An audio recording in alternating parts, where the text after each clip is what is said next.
Welcome to my Facebook page and YouTube channel. তো তোমাদের সাথে আজকে আমি একটা রেসিপি শেয়ার করব, সেটা হলো রাধা বল্লভী।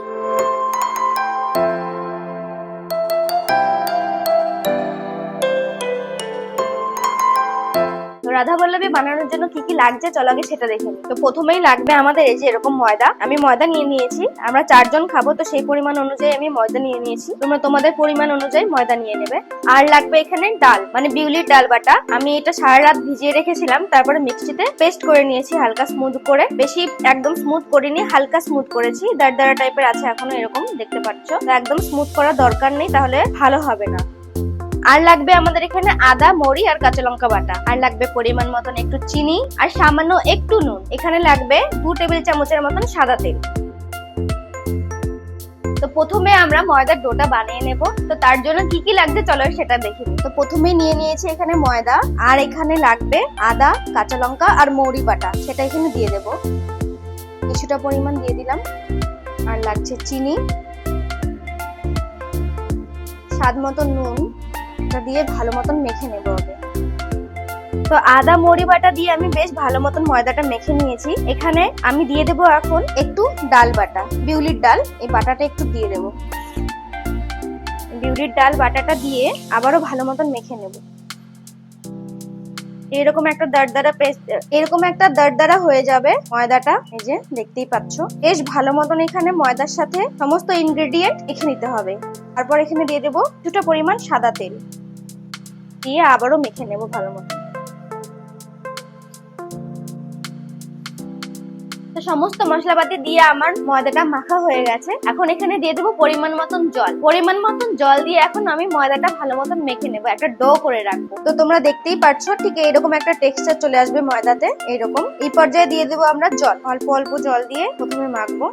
তো আমি এখানে জল নিয়ে নিয়েছি, আর জলটা একটু হালকা উষ্ণ গরম জল নিয়েছি, একদম কাঁচা জল দেবো না। এখানে হালকা একটু গরম জল নিয়েছি উষ্ণ, দিয়ে অল্প অল্প করে মেখে নেবো। একবারে জল দেবে না, অল্প অল্প জল দেবে। অল্প অল্প জল দিয়ে ডোটা মেখে নেবে। তো চলো আগে ডোটা মেখে নিচ্ছি।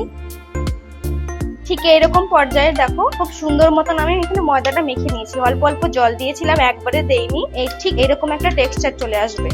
আমার ডো তো মাখা হয়ে গেছে, ঠিক এইরকম দেখো, একদম লেগে যাচ্ছে না কিন্তু। তো এরকম ভাবে ময়দাটা মেখে রেখে আমি রেস্টে রেখে দেবো। একটু সাদা তেল মাখিয়ে দিই, একটু সাদা তেল মাখিয়ে রেস্টে রেখে দেবো। মিনিমাম আধ ঘন্টার জন্য আমি এটাকে রেস্টে রেখে দেবো। তো রাধা বল্লভী বানানোর জন্য যে প্রথমে ময়দার ডো, সেটা তো আমার বানানো হয়ে গেছে, আর সেটাকে আমি মিনিমাম 30 মিনিটের জন্য রেস্টে রেখে দিয়েছি। এখন পুর বানাবো আমি ভেতরে। তো পুর বানানোর জন্য এখন আমার কি কি লাগছে চলো একবার সেটা দেখে নিই। তো তেল দিয়েছি কড়াতে, তেলটা গরম হয়ে গেছে। এখন আমি এখানে দিয়ে দেবো যে বেটে রেখেছিলাম আদা, মৌরি আর কাঁচা লঙ্কা, সেই পেস্টটা দিয়ে দেবো। দিয়ে দেবো একটু নুন, চিনি আর নুনটা দিয়ে মশলাটা খুব ভালো মতন ফ্রাই করে নেব, আদার কাঁচা গন্ধ যাওয়া পর্যন্ত। মশলাটা আমার হয়ে গেছে একদম ফ্রাই। এখন আমি এখানে দিয়ে দেবো বিউলির ডাল বাটা। বিউলির ডাল বেটে রেখেছিলাম, সেই বাটাটা আমি এখানে দিয়ে দেবো। একটু নাড়াচাড়া করে নেব, ফ্রাই করে নেব। তো ডালটাকে খুব ভালো মতন আমি এখানে ফ্রাই করে নেব, নিচে লেগে লেগে যাবে। এরকম ভাবে খুন্তির সাহায্যে ডালটাকে তুলে নেব। কড়ার গা থেকে ডালটাকে এইভাবে ঠিক তুলে নেব। দেখো লেগে লেগে যাচ্ছে।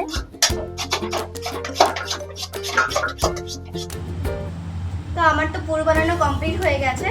এই যে কড়ার গায়ে একদম লেগে নেই, সব তুলে নিয়েছি। আর এইরকম একটা ফ্রাই হয়ে গেছে, কালার চলে এসছে দেখো, খুব সুন্দর। তো এখন পুরটাকে চলো নামিয়ে নিই, আর নামিয়ে ঠান্ডা হতে দেবো মিনিমাম 10 মিনিটের জন্য। এই আমার পুর চলে গেল থালাতে, আর এটাকে এমন করে ছড়িয়ে দেবো, আর ঠান্ডা হওয়ার জন্য মিনিমাম 10 মিনিটের জন্য রেখে দেবো। ছড়িয়ে দেবো চারিদিকে। তো এই যে দেখতেই পাচ্ছ, আমি ডালটাকে পুরোটা থালার মধ্যে নিয়ে নিয়েছি, এইভাবে ছড়িয়ে দিয়েছি। আর এইভাবে আমি এখন রেখে দেবো 10 মিনিটের জন্য। তো আমি এই যে ময়দাটাকে রেস্টে রেখে দিয়েছিলাম, এখন এই যে এরকম সফট হয়ে গেছে, একদম সফট হয়ে গেছে দেখো ময়দাটা। এখন এই ময়দা দিয়ে পুর ভরে নেব। এখন এই ময়দাটার সাথে ডালটার ভেতরে দিয়ে পুর ভরে নেব। এক এক করে ছোট ছোট করে লেচি কেটে ভেতরে পুর দিয়ে দেবো।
তো তোমরা দেখতেই পেলে আমি পুরো ভরে ফেলেছি, আর তার মধ্যে বেলাও হয়ে গেছে। এখন এক এক করে চলো আমি ভেজে নেব। এই যে এরকম থিকনেস হবে, ঠিক এরকম থিকনেসে রাধাবল্লি গুলো ভেজে নেবো। তেল গরম আছে, তেল গরম একদম। এখন রাধাবল্লি গুলো দিয়ে দেবো। আগে উল্টাতে হবে না, এক পাশ হয়ে যাবে, ঠিক এরকম ভেসে উঠবে, তারপরে অপর পাশটা ঠিক এরকম ভাবে উল্টে দেবো। রাধাবল্লভী একটু লাল লাল হয়, একটু লাল লাল করে ভেজে নিতে হবে, এরকম লাল লাল হবে।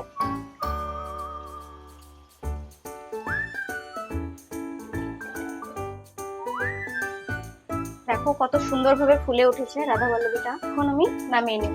এই নামিয়ে নিলাম। দেখতেই পাচ্ছ কত সুন্দর মতন ফুলে রয়েছে রাধাবল্লভীটা। এই দিয়ে দিলাম তেলে রাধাবল্লভী। এক পাশ আগে হয়ে নেক, আগে উল্টাতে হবে না, ঠিক এরকম। এখন উল্টে দেবো।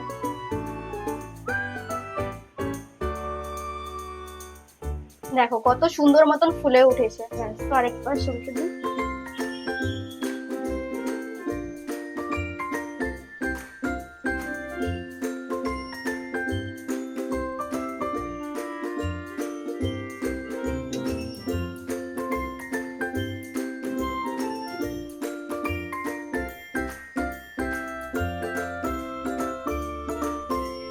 তো এই ছিল আজকের আমার রেসিপি। দেখো রাধাবল্লভী, আর তার সাথে খাওয়ার জন্য আমি এখানে বানিয়ে নিয়েছি চানা মশলা। তো চানা মশলার রেসিপি তোমাদের সাথে অন্য একদিন শেয়ার করব। তো আজকের ভিডিওটা এত পর্যন্তই। তোমরা দেখো কেমন লাগে, তোমরা জানিও আমাকে। তো দেখা হচ্ছে নেক্সট একটা ভিডিওতে। ততক্ষণের জন্য টাটা।